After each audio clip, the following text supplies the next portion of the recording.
Hallelujah. Thank you Jesus. കർത്താവ് നിങ്ങളെ ധാരാളമായി അനുഗ്രഹിക്കട്ടെ. വീണ്ടും നിങ്ങളോടൊപ്പം കർത്താവിന്റെ മാറ്റമില്ലാത്ത വചനവുമായിട്ടായിരിക്കാൻ സ്വർഗത്തിൽ ദൈവമിടയാക്കിയതിനെ ഞാൻ ദൈവത്തെ നന്ദിയോടെ സ്തുതിക്കുന്നു. കർത്താവിന് സ്തോത്രം. നിങ്ങൾക്ക് എല്ലാവർക്കും യേശുവിന്റെ നാമത്തിൽ എന്നെ സ്നേഹം വന്നു. ഈ പ്രോഗ്രാമിലൂടെ വീണ്ടും നിങ്ങളോടൊപ്പം ദൈവവചനമായിട്ടായിരിക്കാൻ കർത്താവ് ഇടയാക്കുന്നു. അതിനായി സ്തോത്രം ചെയ്യുന്നു. ദൈവവചനം ഓരോ ദിവസവും വചനം നിങ്ങളോട് പങ്കുവെക്കുമ്പോൾ നിങ്ങളോട് സംസാരിക്കുന്ന വചനം എന്നോട് സംസാരിക്കുന്നു, എന്നെയും ബലപ്പെടുത്തും. എന്റെ ജീവിതത്തിനകത്തും വചനം വരുത്തുന്ന രൂപാന്തരം അസാധാരണമായ. പ്രിയപ്പെട്ടവർ, നിങ്ങളുടെ ജീവിതത്തിനകത്ത് നിങ്ങൾ എത്രത്തോളം ദൈവവചനത്തെ പ്രാധാന്യമേറിയതായി കാണുന്ന അത്രത്തോളം ജീവിതത്തിനകത്ത് മാറ്റങ്ങൾ സംഭവിച്ചുകൊണ്ടിരിക്കും. കാരണം വചനത്തെക്കുറിച്ച് എബ്രായ ലേഖനം അതിന്റെ 1-ാം അധ്യായത്തിന്റെ 3-ാം വാക്യത്തിൽ പറഞ്ഞ സകലത്തെയും തന്റെ കരത്താൽ വഹിക്കുന്നവനെന്നാണ്. എന്നാൽ 11-ാം അധ്യായത്തിന്റെ 3-ാം വാക്യത്തിൽ പറഞ്ഞ സകലത്തെയും കർത്താവ് തന്റെ ശക്തിയുള്ള വചനത്താൽ സൃഷ്ടിച്ചു എന്ന് നാം വിശ്വസിക്കുന്നു. ദൃശ്യമായതും അദൃശ്യമായതൊക്കെ എല്ലാം കാരണമായി തീർന്ന ദൈവത്തിന്റെ വചനമാണ് അത്.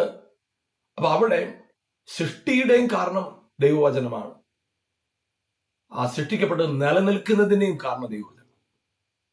അപ്പൊ ദൈവവചനം വളരെ പ്രാധാന്യമർഹിക്കും. അത് നമ്മുടെ ജീവിതത്തിനകത്ത് അത്ഭുതങ്ങളെ സൃഷ്ടിക്കാൻ ദൈവവചനത്തിന് കഴിയും. ആ സംഭവിച്ച അത്ഭുതത്തെ നിലനിർത്താനും ദൈവവചനത്തിന് കഴിയും. വചനം വളരെ പ്രാധാന്യമറിയുക. ഇന്ന് നിങ്ങളുടെ ജീവിതത്തിന്റെ സാഹചര്യം എന്തുമാകട്ടെ, നിങ്ങൾ എത്രത്തോളം ദൈവവചനത്തെ പ്രാധാന്യത്തോടെ കാണുന്നു അത്രത്തോളം നിങ്ങളുടെ ജീവിതത്തിന്റെ സാഹചര്യം മാറും.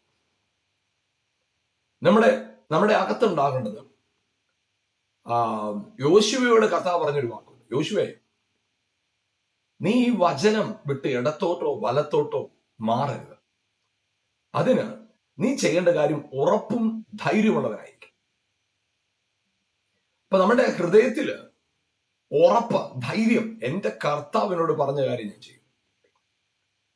അതുകൊണ്ട് എന്റെ കർത്താവ് എന്റെ കാര്യങ്ങൾ നോക്കിക്കൊള്ളും എന്നുള്ള ഉറപ്പും ധൈര്യം. അവിടെ ചിലപ്പോൾ ചില കാര്യങ്ങളൊക്കെ ജഡപ്രകാരം നമ്മൾ ചിന്തിക്കുകയും കാണുകയൊക്കെ ചെയ്യുമ്പോൾ നമ്മൾ വിചാരിക്കുന്ന പോലും ചിന്തിക്കുന്ന പോലും ഒന്നും ആയിരിക്കത്തില്ല. പക്ഷെ ദൈവം കർത്താവ് കാര്യങ്ങളെ കാണുന്ന നിലവാരം അതിന്റെ വളരെ അപ്പുറമാണെന്ന് മനസ്സിലാക്കുമ്പോഴാണ് ജീവിതത്തിന്റെ അവസ്ഥകൾ മാറും. എന്റെ ദൈവം എന്റെ അകത്ത് വചനം ഇട്ടിരിക്കുന്നത് ഞാനത് നിവർത്തിക്കും. അവൻ എന്നോട് പറഞ്ഞ വചനം ഞാൻ ധ്യാനിക്കും, അതിൽ ഞാൻ നടക്കും. അതിന്റെ ശ്രമം കൊണ്ടല്ല, പരിശ്രമത്തിനൊന്നും അവിടെ വിലയില്ല. ഞാൻ മുന്നോട്ട് പോകുന്നത് അതിന് പുറകിലെ കാരണം ഞാൻ അതിനെ ധ്യാനിക്കുമ്പോൾ ആ വചനം എന്റേതായി തീരുക, എന്റെ അവസ്ഥയെ രൂപാന്തരപ്പെടുക. നമുക്ക് ഞാൻ ആ വാക്യം ഒന്ന് വായിക്കാം. യോശുവയുടെ പുസ്തകത്തിൽ നിന്ന് വായിക്കുമ്പോൾ യോശുവയോട് അറിയാമല്ലോ, നമുക്ക് മോശയെ പോലെ ശക്തനായ ഒരു വ്യക്തി റീപ്ലേസ് ചെയ്തത് യോശുവയിലൂടെയാണ്. അപ്പൊ കർത്താവ് യോശുവയോട് പറഞ്ഞൊരു കാര്യം, ഉറപ്പും ധൈര്യമുള്ളവനായിരിക്കും. ഞാൻ അവർക്ക് കൊടുക്കുമെന്ന് അവരുടെ പിതാക്കന്മാരോട് സത്യം ചെയ്ത ദേശം നീ ഈ ജനത്തിന് അവകാശമാക്കി കൊടുക്കും. എന്റെ ദാസനായ മോശെ നിന്നോട് കൽപ്പിച്ചിട്ടുള്ള ന്യായപ്രമാണമൊക്കെയും അനുസരിച്ച് നടക്കേണ്ടതിന് നല്ല ഉറപ്പും ധൈര്യമുള്ളവനായിരിക്കും. ഉറപ്പുള്ളവനെ മാത്രം ഇരിക്കാം. ചെല്ലുന്നിടത്തൊക്കെയും നീ ശുഭമായിരിക്കേണ്ടതിന് അത് വിട്ട് ഇടത്തോട്ടോ വലത്തോട്ടോ മാറരുത്. അപ്പൊ അവിടെ ആ മോശയോട് ഞാൻ പറഞ്ഞ കൽപ്പനകളുണ്ട്, പ്രമാണമുണ്ട്. അത് നിർവഹിക്കാനായിട്ട് നീ ഒരു കാര്യം ചെയ്യണം, ഇടത്തോട്ടോ വലത്തോട്ടോ മാറരുത്, നിശ്ചയമാണ്. പക്ഷെ അത് നിർവഹിക്കണമെങ്കിൽ, അതനുസരിച്ച് നീ മുന്നോട്ട് പോകണമെങ്കിൽ നിനക്ക് വേണ്ടത് ഉറപ്പും ധൈര്യവുമുള്ള ഒരു ഹൃദയം. ഉറപ്പും ധൈര്യവുമുള്ള ഒരു ഹൃദയം. Praise God.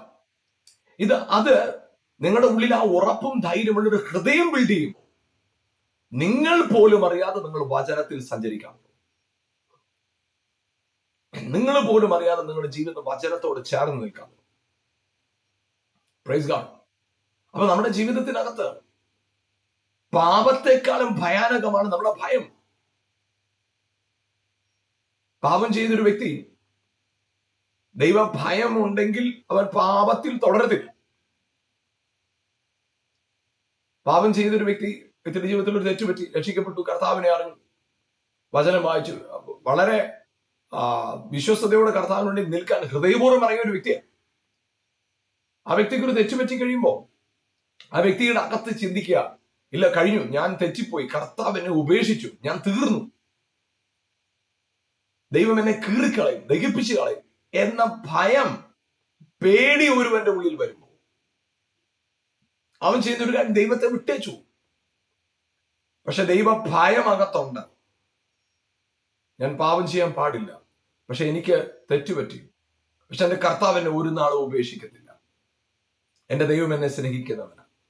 ആ ബോധ്യത്തോടുകൂടി ഒരു വ്യക്തി കർത്താവിന്റെ അടുക്കൽ വന്ന്, കർത്താവെ എന്റെ കുറവുകളെ എന്നോട് ക്ഷമിക്കണമേ എന്ന് കർത്താവിനോട് ആ ബലഹീനതകളിൽ, ആ വീഴ്ചയിൽ കർത്താവിന്റെ ബലത്തിൽ ആശ്രയിക്കും. അവൻ പാപത്തിൽ നിന്ന് പുറത്തു വന്നു. അപ്പൊ പലപ്പോഴും പേടി, ദൈവത്തെക്കുറിച്ചുള്ള പേടി ദഹിപ്പിക്കുന്ന അഗ്നിയാണ്. ക്ഷമിക്കത്തില്ല എന്നുള്ള പേടി പലപ്പോഴും പാപത്തെ നമ്മുടെ മേൽ വാഴാനുള്ള അവസരം ഉണ്ടാക്കി കൊടുക്കും. പക്ഷെ ദൈവ ഭയത്തിൽ നമ്മൾ നിൽക്കും. ഇല്ല, ഞാൻ തെറ്റ് ചെയ്തത് ശരിയാ, അതിന്റെ കർത്താവിന്റെ ഹൃദയത്തെ മുറിപ്പെടുത്തി എന്നുള്ളത് ശരിയാ, but still my God loves me, ഇപ്പോഴും എന്റെ ദൈവം എന്നെ സ്നേഹിക്കുന്നു. ആ ഒരു മനോഭാവം നിങ്ങളുടെ അകത്തുണ്ടാകുമ്പോൾ, അതേ പ്രിയപ്പെട്ടവരെ, ആമേൻ, കർത്താവിനോട് ചേർന്ന് വസിക്കാൻ, ആ പാപം നിങ്ങളെ വാഴാതെ വണ്ണം പാപത്തെ വാഴുന്നവരായി മാറാൻ, ദാറ്റ് ഈസ് സോ ഈസി.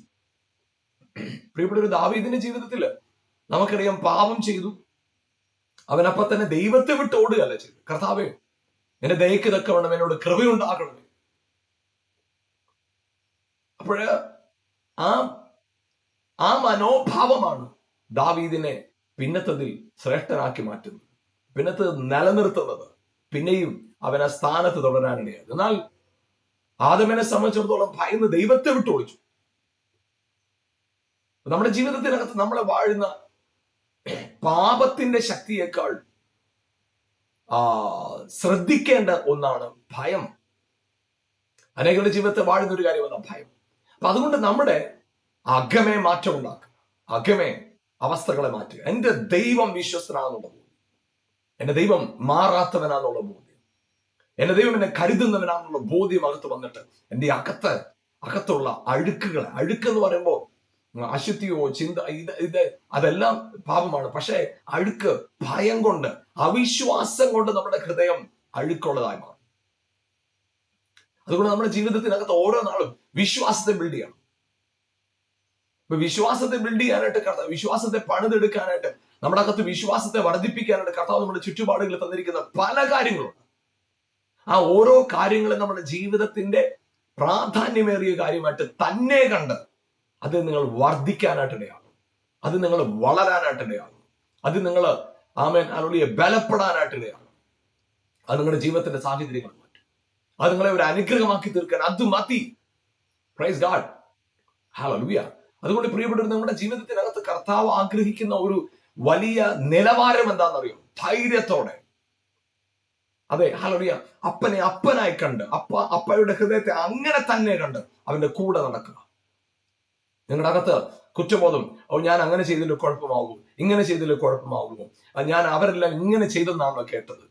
ഇപ്പൊ ചിലരെ സംബന്ധിച്ചിടത്തോളം ധൈര്യത്തോടെ ചില വെല്ലുവിളികളെ ധൈര്യത്തോടെ ഫേസ് ചെയ്യാനുള്ള കപ്പാസിറ്റി ഉണ്ട്. അവർ പറഞ്ഞു, അത് ഫേസ് ചെയ്തപ്പം പിന്നത്തെ ദൈവം എന്നെ ഭയങ്കരമായിട്ട് മാനിച്ചു. ചിലർക്ക് ആ വെല്ലുവിളികളെ നേരിടാനുള്ള ധൈര്യം അവർക്കുണ്ട്. ഇല്ലായ്മയിൽ ചില സ്റ്റെപ്പുകൾ എടുത്ത് വെക്കാനുള്ള ധൈര്യം അവർക്കുണ്ട്. ചിലരെ കുറിച്ച് കേട്ടിട്ടുണ്ട്, അവർ കർത്താവിന് വേണ്ടി കൊടുക്കുമ്പോൾ അവർക്കുള്ളതെല്ലാം എടുത്ത് കൊടുക്കും. പക്ഷെ ഒരുപക്ഷെ നിങ്ങൾക്ക് അങ്ങനെ കൊടുക്കാനുള്ള ധൈര്യം ഒരുപക്ഷെ നിങ്ങൾക്ക് ഉണ്ടാവില്ല. ചില പ്രതിസന്ധികൾ വന്നപ്പോ അവർ തന്റെ ഇടത്തോടെ എടുത്ത സ്റ്റെപ്പിൽ ഉറച്ചു നിന്നും. നിങ്ങൾക്ക് അതേപോലെ ഉറച്ചു നിൽക്കാൻ ഒരു പ്രാഗൽഭ്യം നിങ്ങൾക്ക് ഇല്ലായിരിക്കാം. പക്ഷെ അവിടെ നിങ്ങളുടെ ജീവിതത്തിൽ ഉണ്ടാക്കേണ്ടത്, ഞാൻ അവരെ പോലെ ചെയ്യാൻ ശ്രമിക്കുകയല്ല, ഞാൻ എൻ്റെ പിതാവിനെ എന്നോടുള്ള പ്രത്യേക സ്നേഹത്തിൽ എൻ്റെ കർത്താവിനെ കാണും. ഇവിടെ ചിന്തിച്ചു നോക്കിയ കർത്താവ് ആടുകളെ ഇടയൻ തേടി പോറ്റി നടത്തുമ്പോൾ ബലഹീനമായതിനെ താൻ തോളിലെടുത്ത് നടത്തുന്നു. എല്ലാ ആടുകളോടും ഇടപെടുന്ന പോലെ അല്ല ബലഹീനമായ ആടുകളോട് ഇടപെടുന്നത്. അപ്പൊ നമ്മള് കർത്താവ് മറ്റുള്ളവരോട് ഇടപെടുന്നത് പോലെ തന്നെയാണ് എന്നോടുള്ള പെരുമാറ്റം. അപ്പൊ അതുകൊണ്ട് ഞാൻ അവരെ പോലെ ആയിത്തീരാനായിട്ട് ഇല്ലില്ല. നിങ്ങൾ നിങ്ങളുടെ നിലവാരത്തിൽ നിന്നുകൊണ്ട്, നിങ്ങളുടെ നിലവാരം എന്ന് പറയുമ്പോൾ ഞാൻ ഉദ്ദേശിക്കുന്നത് നിങ്ങളുടെ ബലഹീനത എന്തുമാണ്, അവിടെയും എന്റെ കർത്താവിനെ സ്നേഹിക്കുന്നുള്ള ബോധ്യത്തിൽ നിങ്ങൾ നിന്നേ നിങ്ങളുടെ അവസ്ഥ മാറിയിരിക്കും, ഒരു സംശയമില്ല. അതുകൊണ്ട് പ്രിയപ്പെട്ട, ഇവിടെ നമ്മൾ വചനത്തിൽ വായിക്കുന്നത് യോശുവയുടെ കർത്താവ് നീ ഉറപ്പും ധൈര്യമുള്ളവനായിരിക്കാം. നമ്മുടെ ജീവിതത്തിനകത്ത് വിശ്വാസം പണിയപ്പെടണമെങ്കിൽ നമ്മളെ ചുറ്റുപാടുകൾ ഇതുവരെ കേട്ടതിനെടുത്ത് മാറ്റണം, നമ്മൾ കണ്ട് മനസ്സിലാക്കി വെച്ചതിനെടുത്ത് മാറ്റണം, നമ്മുടെ ഇന്നലത്തെ അനുഭവങ്ങളില്ലേ അതിനെടുത്ത് മാറ്റണം. അതൊരു പക്ഷേ ഒരു ഒരു ഒരു സ്ഥലത്തുനിന്ന് ഒരു വസ്തു എടുത്ത് മാറ്റുന്ന പോലെ ഈസി ആയിരിക്കത്തില്ല.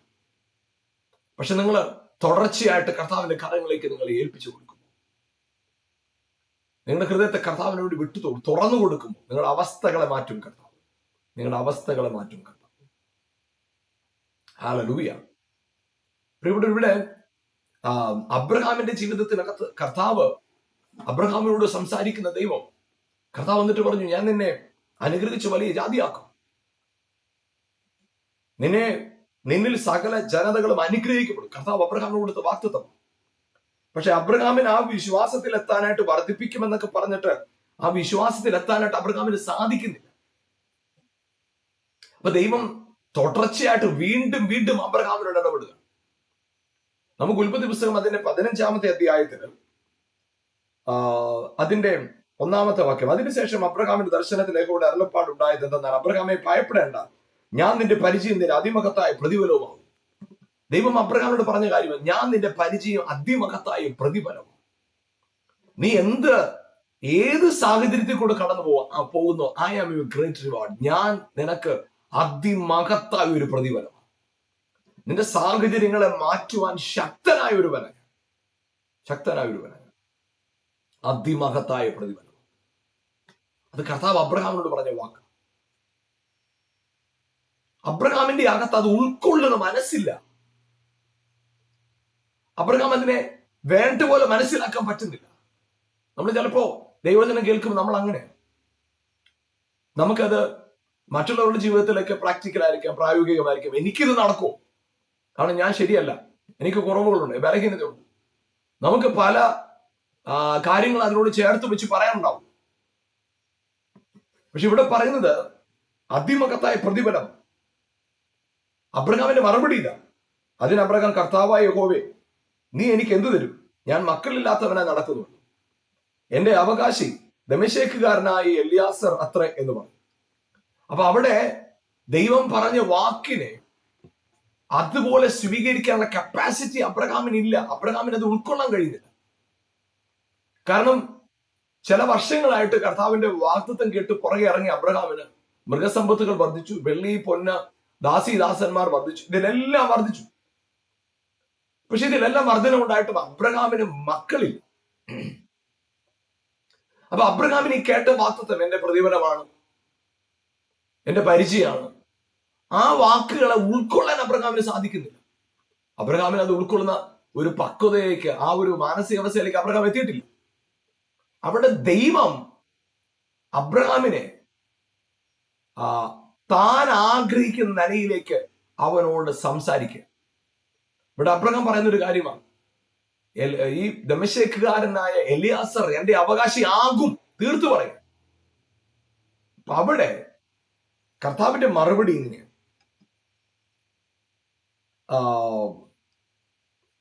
അവൻ, 4-ാമത്തെ വാക്യം, അവൻ നിന്റെ അവകാശിയാകില്ല, നിന്റെ ഉദരത്തിൽ നിന്ന് പുറപ്പെടുന്നവൻ തന്നെ നിന്റെ അവകാശിയാകും എന്ന് അവന് യഹോവയുടെ അരുളപ്പാടുണ്ടായി. കർത്താവ് അബ്രഹാമിനോട് സംസാരിക്കുക, അബ്രഹാമേ, നീ പറയുന്ന പോലല്ല, നീ ചിന്തിക്കുന്ന പോലല്ല, ഞാൻ പറയുന്നു, ഞാൻ നിനക്ക് സന്തതിയെ തരും.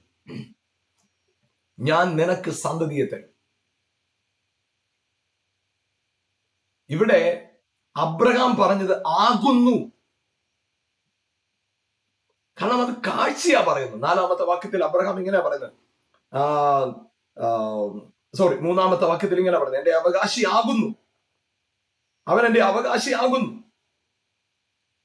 ദമേശേക്കുകാരനെ എലിയാസറിനെ കുറിച്ച് അബ്രഹാം പറയുന്നത് അവൻ എന്റെ അവകാശിയാകുന്നു. വേറെ വേറെ ഒരു സാധ്യത എന്റെ മുമ്പിലില്ല. ആകുന്നു. ഇപ്പോഴത്തെ സാഹചര്യത്തിൽ അവനാണ് എല്ലാം വാഴുന്നത്. പക്ഷേ ദൈവം പറയുന്നത് ആകെയില്ല. ഇന്ന് പ്രിയപ്പെട്ടവരെ, നിങ്ങൾ ചില കാര്യത്തിൽ ഒരു ഫുൾ സ്റ്റോപ്പ് അല്ലെങ്കിൽ ഒരു അന്തിമ തീരുമാനത്തിൽ എത്തിയിരിക്കുകയാണോ? കഴിഞ്ഞു, തീർന്നു, പോയി, ഇനി ഉയർച്ചയില്ല. നിങ്ങൾ ചില അന്തിമ തീരുമാനത്തിൽ എത്തിയിരിക്കുകയാണ്. കർത്താവ് പറയുക അവിടെ നിൽക്കട്ടെ, അവിടെ നിൽക്കട്ടെ. ഞാൻ പറയുന്നു അങ്ങനെ സംഭവിക്കത്തില്ല. ഇന്ന് കർത്താവ് ചില കാര്യങ്ങളെ ചൊല്ലി ഭയത്തോടും നിരാശയോടും കൂടെ ഈ പ്രോഗ്രാം കണ്ടുകൊണ്ടിരിക്കും നിങ്ങളോട് പറയുക ആകുന്നു എന്ന് നിങ്ങൾ പറയുന്ന സ്ഥലത്ത് കർത്താവ് പറയില്ല, ആകത്തില്ല, അങ്ങനെ തകരത്തില്ല, നശിക്കത്തില്ല, വീഴത്തില്ല, ശൂന്യമാകത്തില്ല, നശിച്ചു പോകത്തില്ല, തോൽവി ആകത്തില്ല, ആകത്തില്ല. കർത്താവ് പറയുക, കർത്താവ് പറയുന്ന ആകത്തില്ല, അങ്ങനെ സംഭവിക്കത്തില്ലെന്ന് കർത്താവ് പറയുക. Praise God. നിങ്ങളുടെ സാഹചര്യം എന്തുമാകട്ടെ, കർത്താവ് പറയുക നെവർ, ഒരു തിന്മയും നിങ്ങൾക്ക് സംഭവിക്കത്തില്ല. ഇവിടെ ഈ വചനം പറയുമ്പോൾ ഇത് നിങ്ങളോട് വ്യക്തിപരമായിട്ട് പറയുക. നിങ്ങൾ വർഷങ്ങളായ ഒരു വാടക വീട്ടിൽ താമസിച്ച് നിങ്ങൾ പറയുക ഇത് ജീവിതകാലം മുഴുവൻ ഇങ്ങനെ അങ്ങ് തീരത്തേ ഉള്ളൂ. കർത്താവ് പറഞ്ഞില്ല, അങ്ങനെ സംഭവിക്കത്തില്ല. കുഞ്ഞ് തെറ്റിപ്പോയി, ഇനി അവൻ നന്നാകുമെന്ന് തോന്നുന്നില്ല, നന്നാകും. കുഞ്ഞ് തോറ്റുപോയി, അവനൊരു നല്ല ഭാവി ഉണ്ടാകുമെന്ന് തോന്നുന്നില്ല, കർത്താവ് പറഞ്ഞു ഇല്ല, ഉണ്ടാകും. നിങ്ങൾ ആകുന്നു എന്ന് പറഞ്ഞു വെച്ച ചില സ്ഥലങ്ങളിൽ ചില സന്ദർഭങ്ങളെ കർത്താവ് തിരുത്തിയിട്ട് പറയില്ല, that is not my plan, that is your plan. നിന്റെ പ്ലാനാണത്, പക്ഷെ എന്റെ പ്ലാനിന് ഒരു പ്രത്യേകത ഉണ്ട്. ഹല്ലേലൂയ. ആകാശം ഭൂമിക്കുമേൽ ഉയർന്നിരിക്കുന്നത് പോലെ എന്റെ വഴികൾ നിന്റെ വഴികളിൽ നിന്നും ഉയർന്നതാണ്. നിന്റെ വിചാരങ്ങളെക്കാൾ എന്റെ വിചാരങ്ങൾ ഉയർന്നതാണ്. നിങ്ങൾ ചിലതൊക്കെ കഴിഞ്ഞു, നടക്കത്തില്ല, പ്രായമായി, ബലഹീനമായി, രോഗിയായി, കടക്കാരനായി. ഹല്ലേലൂയ. നിങ്ങൾ ചില കാര്യങ്ങളെ നിങ്ങളുടെ കാഴ്ചപ്പാടിന്റെയും ചുറ്റുപാടുകളെയും ഇതുവരെ കണ്ടതും അറിഞ്ഞതുമായ സാഹചര്യത്തെ കൊണ്ട് നിങ്ങൾ ഒതുക്കുകയാണോ? 38 വർഷം കുളക്കരയിൽ കിടന്നവൻ പറഞ്ഞൊരു കാര്യമാണ്, എന്റെ ചുറ്റുപാടുകൾ ഞാൻ കണ്ടതനുസരിച്ച് വെള്ളം കലങ്ങണം, ദൂതൻ ഇറങ്ങണം, ആദ്യം ചാടണം, എങ്കിലേ സൗഖ്യമുള്ളൂ. ചുറ്റുപാടുകളുടെ അറിവ് പറയാതെ കിടക്കെടുത്ത് നടക്കാം. You are special. നീ സ്പെഷ്യലാ, നീ സ്പെഷ്യലാ. ചുറ്റുപാടുകൾ ഈ കല്ലറ തോട്ടത്തിൽ ഈ ചുറ്റുമുള്ള കല്ലറകളിൽ നൂറുകണക്കിന് ആളുകൾ വിശ്രമിക്കുന്നുണ്ട്. ലാസറേ, യു ആർ ഡിഫറെന്റ്. നീ വ്യത്യസ്തനാ. നീ എഴുന്നേറ്റ് വരും, നീ എഴുന്നേറ്റ് വരും, നീ എഴുന്നേറ്റ് വരും. Praise God. ഹല്ലേലൂയ. പ്രിയപ്പെട്ടവരെ, നിങ്ങളുടെ സാഹചര്യങ്ങൾ ചുറ്റുപാടുമുള്ളവരെ പോലെ കണ്ടിട്ട് അങ്ങനെ ഒതുങ്ങിപ്പോകരുത്. ദാവീദേ, നിനക്ക് 7 സഹോദരങ്ങളുണ്ട്, അവരെല്ലാം ശ്രേഷ്ഠന്മാരാ, ശക്തന്മാരാ. Yes, but you are anointed. യോസഫേ, നിനക്കിപ്പോ 10 സഹോദരങ്ങളുണ്ട്, പക്ഷേ you are different, you are called, you are anointed. നീ തെരഞ്ഞെടുക്കപ്പെട്ടവനാ, നീ അഭിഷേകം പ്രാപിച്ചവനാ, നീ ശക്തനാ, നീ എന്റെ ദൃഷ്ടിയിൽ ശ്രേഷ്ഠനാണ്. നിന്നെ ശ്രേഷ്ഠനും മാന്യനുമായി സ്നേഹിച്ചിരിക്കുക. യാക്കോബിനെ കുറിച്ച് കർത്താവ് യേശയ്യാപ്രവാചകന്റെ പുസ്തകത്തിൽ പറയുന്ന കാര്യമാണ്. പ്രിയപ്പെട്ടവർ, അതുകൊണ്ട് നിങ്ങൾ ഇതുവരെ കണ്ട നിങ്ങളൊരു ശുശ്രൂഷകനായിരിക്കാം, ഒരുപക്ഷെ മറ്റ് കണ്ട ശുശ്രൂഷകന്മാരെ പോലെ, നിങ്ങളുടെ ചുറ്റുപാടുകളിൽ കണ്ട വ്യക്തികളെ പോലെ, മറ്റു കുടുംബജീവിതങ്ങളെ പോലെ, മറ്റുള്ളവരുടെ മക്കളെ പോലെ, നിങ്ങളുടെ മക്കളെ, നിങ്ങളുടെ സാഹചര്യത്തിൽ, നിങ്ങളുടെ കുടുംബത്തെ കാണാതെ നിങ്ങൾ പറയണം, ആമേൻ, എന്റെ മേൽ ഒരു പ്രത്യേക വിളിയുണ്ട്. ഇവിടെ അബ്രഹാം പറയുകയാണ്, അവൻ ആകുന്നു. കർത്താവ് പറയുക അല്ല, ആകത്തില്ല, ആകത്തില്ല. ഇന്ന് നിങ്ങളുടെ ചിന്തകളിൽ വന്ന നിരാശകളെയും ഭാരത്തെ ഞാൻ യേശുവിന്റെ നാമത്തിൽ ക്യാൻസൽ ചെയ്യുന്നു. അത് നിങ്ങളുടെ അകത്തുനിന്ന് മാറിപ്പോട്ടെ. ആ ഭയം, നിരാശ, ആകുലത ഹൃദയത്തിൽ നിന്ന് മാറിപ്പോട്ടെ. ധൈര്യം, ഉറപ്പും നിങ്ങളുടെ അകത്ത് വരട്ടെ. Yes, praise God. കർത്താവ് പറഞ്ഞില്ല, അവൻ ആകത്തില്ല. ഹല്ലേലൂയ. അവൻ അവകാശിയാകത്തില്ല. നിന്റെ ഉദരത്തിൽ നിന്ന് പുറപ്പെടുന്നവൻ തന്നെ നിന്റെ അവകാശിയാകും എന്ന് അവന് യഹോവയുടെ അരുളപ്പാടുണ്ട്. 5-ാം വാക്യം. പിന്നെ അവരെ പുറത്തു കൊണ്ടുവന്ന് നീ ആകാശത്തേക്ക് നോക്കുക, നക്ഷത്രങ്ങളെ എണ്ണുവാൻ കഴിയുമെങ്കിൽ എണ്ണുക എന്ന് കൽപ്പിച്ചു. നിന്റെ സന്തതി ഇങ്ങനെയാകും എന്ന് അവരോട് കൽപ്പിച്ചു. നിന്റെ സന്തതി, സന്തതികൾ എന്നല്ല, നിന്റെ സന്തതികൾ ആകാശത്തിലെ നക്ഷത്രങ്ങളെ പോലെ എന്ന് പറഞ്ഞാൽ സന്തതികൾ എന്ന് വേണം പറയാം. പക്ഷെ സന്തതി എന്നാ പറയുന്നത് ഏകവചനമാണ്.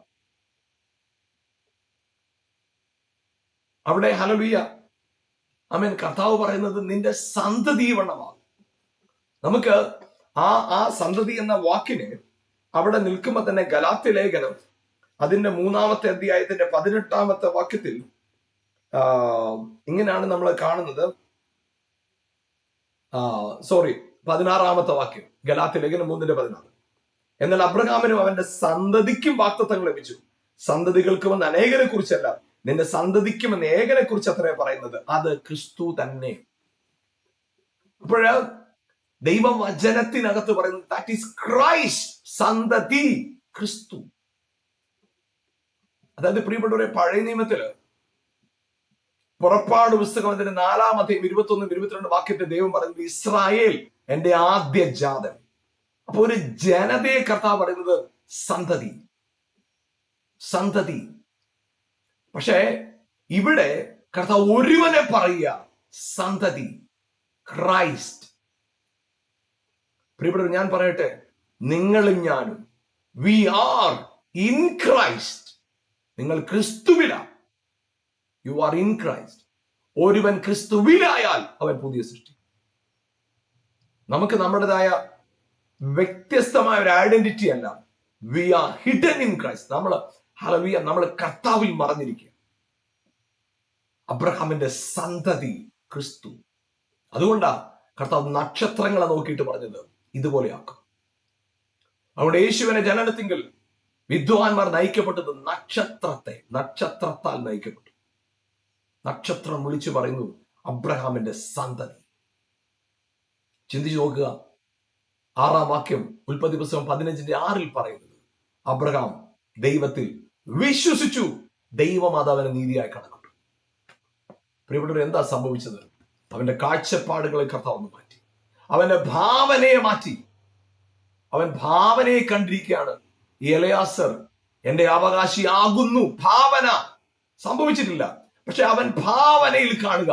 കർത്താവ് ഭാവനയെ മാറ്റിയിട്ട് പറഞ്ഞു, നീ നോക്കിക്കേ.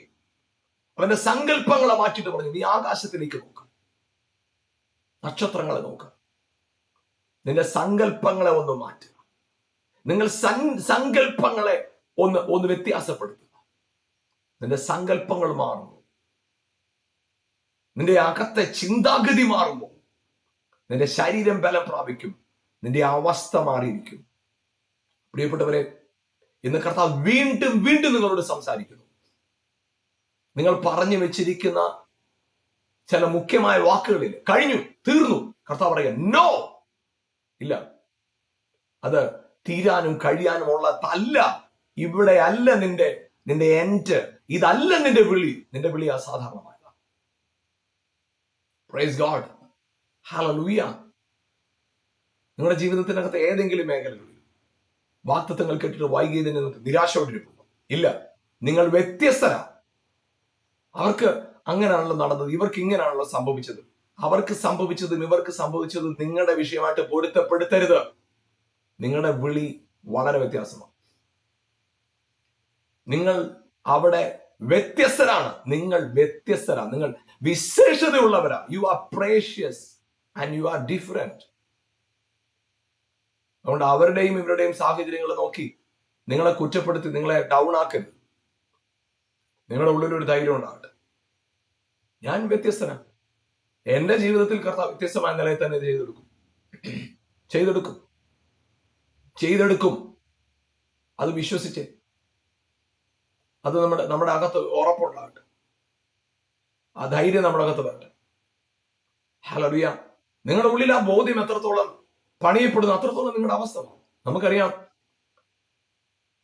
കർത്താവിനെ തള്ളി പറഞ്ഞ പത്രോസ് ആ 120 പേര് വന്ന് ഇപ്പൊ ധൈര്യത്തോടെ എഴുന്നേറ്റ് പ്രസംഗിക്കാൻ തുടങ്ങി. പത്രോസിനകത്തൊരു ബോധ്യമില്ല, ഞാൻ ഡിഫറെന്റ്. നിങ്ങളുടെ സാഹചര്യങ്ങളും ചുറ്റുപാടുകളും നിങ്ങൾ ഇതുവരെ കണ്ടതും കേട്ടതുമായ സാഹചര്യങ്ങൾ വെച്ച് നിങ്ങളുടെ ഭാവനയുടെ ലോകത്തെ, നിങ്ങളുടെ സങ്കല്പ ലോകത്തെ നിങ്ങൾ പണിത് വെച്ചിരിക്കുക. അത് ഇടിച്ചു കളാം. ദൈവവചനത്തെ നിങ്ങളുടെ ഭാവിയെക്കുറിച്ച്, നിങ്ങളുടെ ജീവിതത്തെക്കുറിച്ച്, കുടുംബത്തെക്കുറിച്ച്, കുഞ്ഞുങ്ങളെക്കുറിച്ച്, നിങ്ങളുടെ ആരോഗ്യത്തെക്കുറിച്ച്, നിങ്ങളുടെ സമ്പത്തിനെ കുറിച്ച്, ശുശ്രൂഷയെക്കുറിച്ച് എന്ത് വചനം പറയുന്നു അത് നിങ്ങൾ മനസ്സിലാക്കണം. നിങ്ങളുടെ സങ്കല്പ ലോകം മാറി. നിങ്ങളുടെ അകത്ത് നിങ്ങൾ സങ്കല്പിച്ചു വെച്ചിരിക്കുന്ന കോട്ടകളെ ഇടിച്ചു കളഞ്ഞിട്ട് പറ, ഇല്ല, ക്രിസ്തുവിൽ ഞാൻ അനുഗ്രഹിക്കപ്പെട്ടവനാണ്. എന്നിൽ സകല ജാതികളും അനുഗ്രഹിക്കപ്പെടും. എന്റെ വിളി ഡിഫറൻ്റ് ആണ്. നിങ്ങൾ തിരിച്ചറിയാമോ? നിങ്ങളുടെ അവസ്ഥ മാറും. നമുക്ക് ഒരുമിച്ച് പ്രാർത്ഥിക്കാം. ഞങ്ങളുടെ നല്ല കർത്താവ്, അനുഗ്രഹീതമായ സമയത്തിനായി സ്തോത്രം ചെയ്യും. കർത്താവ്, എന്നെ കണ്ടുകൊണ്ടിരിക്കുന്ന പ്രിയപ്പെട്ടവർക്കായി സ്തോത്രം. അവരുടെ ജീവിതത്തിനകത്ത് എവിടൊക്കെ അവര് നിരാശപ്പെട്ട് തളർന്ന് ഭാരപ്പെട്ടിരിക്കുന്നു, ജീവിതത്തിന്റെ സകല മേഖലകളിലും നിന്റെ മഹത്വമുള്ള കരമൊന്നും അസാധാരണമായ നിലയിൽ വെളിപ്പെട്ടു വരട്ടെ. അവരുടെ ചുറ്റുപാടുകൾ മാറട്ടെ, അവസ്ഥകൾ മാറട്ടെ. അവരൊരു അനുഗ്രഹമായി തീരട്ടെ കർത്താവ്, അനുഗ്രഹമായി തീരട്ടെ. എവിടെല്ലാം അവരുടെ ജീവിതത്തിൽ വാതിലുകൾ അടഞ്ഞതുപോലുണ്ടോ അവിടെ എല്ലാം കർത്താവെ വിശാലമായ വാതിലുകൾ തുറന്ന് മാനിക്കുന്നതിനായി സ്തോത്രം. അവസ്ഥകളെ മാറ്റുന്ന ദൈവപ്രവർത്തിക്കായി സ്തോത്രം ചെയ്യും കർത്താവെ. അവർ മറ്റുള്ളവരുമായി അവരെ കമ്പയർ ചെയ്ത് അവരെ തട്ടിച്ചു നോക്കി അവരുടെ ജീവിതത്തിൽ നിരാശ കയറി, കൊള്ളത്തില്ല, മടുത്തു, ഇനി വേണ്ട എന്ന് പല കാര്യങ്ങളെ വിട്ടുപേക്ഷിച്ചിരിക്കുന്നവരുണ്ട്. ശുശ്രൂഷ വിട്ടവരുണ്ട്. ആമേൻ. ആത്മീക ജീവിതം തന്നെ മടുത്തവരുണ്ട്. ബിസിനസ് മടുത്തവര്, കുടുംബജീവിതം വിട്ടവര്, അങ്ങനെ പല കാര്യങ്ങൾ അവർക്കത് സാധ്യമല്ല എന്ന് കരുതി പലതിനെയും ഉപേക്ഷിച്ച് ചിലരുടെ അകത്ത് ഇന്ന് പ്രത്യാശയുടെ ആമേൻ കണിക പൊട്ടിപ്പുറപ്പെടട്ടെ. അവരുടെ അകത്ത് ധൈര്യം ഉണ്ടാകട്ടെ. യെസ്, ഞാൻ സ്പെഷ്യലാ, ഞാൻ വ്യത്യസ്തനാണ്, ഞാൻ അവരെ പോലല്ല, എന്റെ മേൽ കിടക്കുന്ന വിളി വ്യത്യാസമാണ്, എന്റെ മേൽ കിടക്കുന്ന അഭിഷേകം വലുതാണ്, വ്യത്യാസമാണെന്ന് തിരിച്ചറിയട്ടെ. അവൻ അതിന് വിരോധമായവരുടെ അകത്ത് ചിന്തകളിൽ പിശാച് കുറ്റബോധം കൊണ്ടുവന്നിട്ടുണ്ടെങ്കിൽ, നിരാശ കൊണ്ടുവന്നിട്ടുണ്ടെങ്കിൽ, യേശുവിന്റെ നാമത്തിൽ ആ നിരാശകളെ, ആ കുറ്റബോധത്തെ, ആ ഭയത്തെ, ആ ഭാരത്തെ യേശുവിന്റെ നാമത്തിൽ അവരുടെ ഹൃദയത്തിൽ നിന്ന് പറിച്ചു മാറ്റുന്ന കർത്താവ്, പറിച്ചു മാറ്റുന്നു, പറിച്ചു മാറ്റുന്നു, പറിച്ചു മാറ്റുന്നു. യെസ് ലോർഡ്, അത്ഭുതകരമായിട്ട് നാഥാ പ്രിയപ്പെട്ടവരെ മാനിക്കുന്നതിനായി സ്തോത്രം, അനുഗ്രഹിക്കുന്നതിനായി സ്തോത്രം, വിടുവിക്കുന്നതിനായി സ്തോത്രം, ജയത്തോടെ നിർത്തുന്നതിനായിട്ട് നന്ദി പറയുന്നത്. അവരുടെ അകത്ത് മറ്റുള്ളവർ അനുഗ്രഹിക്കപ്പെട്ടതുപോലെ അല്ല ഞാൻ, മറ്റുള്ളവർ അനുഗ്രഹിക്കപ്പെട്ടതുപോലെ അല്ല, ഞാൻ മോശക്കാരനാണ് എന്ന ചിന്ത മാറിയിട്ട് ഇല്ല, ഞാൻ വ്യത്യസ്തനാണ്. അവൻ അനുഗ്രഹിക്കപ്പെട്ട വഴിയിലല്ല ഞാൻ അനുഗ്രഹിക്കപ്പെടുന്നത്, പക്ഷെ ഞാൻ അനുഗ്രഹിക്കപ്പെട്ടിരിക്കും എന്ന് ഉറപ്പ് അവരുടെ അകത്ത് വരട്ടെ. ആ ധൈര്യം അവരുടെ അകത്ത് മാറട്ടെ. യേശുവിന്റെ നാമത്തിൽ അവരെ അനുഗ്രഹിക്കുന്നു. അവരുടെ കുടുംബജീവിതം, അവരുടെ ശരീരം, അവരുടെ സമ്പത്ത്, അവരുടെ ബിസിനസ്, അവരുടെ ശുശ്രൂഷ, കുടുംബജീവിതം എല്ലാം അനുഗ്രഹിക്കപ്പെടട്ടെ കർത്താവ്. അനുഗ്രഹമായി തീരട്ടെ. അനുഗ്രഹിച്ച് പ്രാർത്ഥിക്കുന്നു യേശുവിൻ നാമത്തിൽ തന്നെ പിതാവേ, ആമേൻ. Praise God. പ്രിയപ്പെട്ടവർ, ഞാൻ പറയട്ടെ, നിങ്ങൾ മറ്റുള്ളവരെ നോക്കരുത്. 38 വർഷം കുളക്കര കിടന്നവൻ അവര് സൗഖ്യം പ്രാപിച്ചതുപോലെ ഞാൻ സൗഖ്യം പ്രാപിക്കൂ എന്നാ ചിന്തിച്ചുകൊണ്ടിരുന്നത്. പക്ഷെ കർത്താവ് പറഞ്ഞില്ല, നിന്റെ സൗഖ്യം വ്യത്യാസമായത്. നിങ്ങളുടെ ജീവിതത്തിൽ മറ്റുള്ളവരെയൊക്കെ കണ്ടിട്ട് അവരുടെ ഇന്ന സമയമായപ്പോൾ അവരുടെയൊക്കെ അവസ്ഥ മാറി, എന്റെ അവസ്ഥ ഇനി മാറാൻ പോകുന്നില്ല. ഇല്ല, നിങ്ങൾ വ്യത്യസ്തരാണ്, നിങ്ങളുടെ അഭിഷേകം വ്യത്യാസമാണ്. നിങ്ങൾ കർത്താവ് അത്ഭുതം ചെയ്തു കഴിഞ്ഞിരിക്കുക, ഉറപ്പോടെ ആയിരിക്കുക. പ്രിയപ്പെട്ട ഒരു പ്രോഗ്രാം നിങ്ങൾ കാണുവാനായിട്ട് സമയം കണ്ടെത്തിയത് വളരെ സന്തോഷം. ഈ പ്രോഗ്രാമിന് വേണ്ടി പ്രാർത്ഥിക്കാം. അതുപോലെ തന്നെ ഈ പ്രോഗ്രാം മറ്റുള്ളവർക്ക് പങ്കുവെക്കുകയും ചെയ്യണം. കർത്താവ് നിങ്ങളെ ധാരാളമായി അനുഗ്രഹിക്കട്ടെ. ആമേൻ.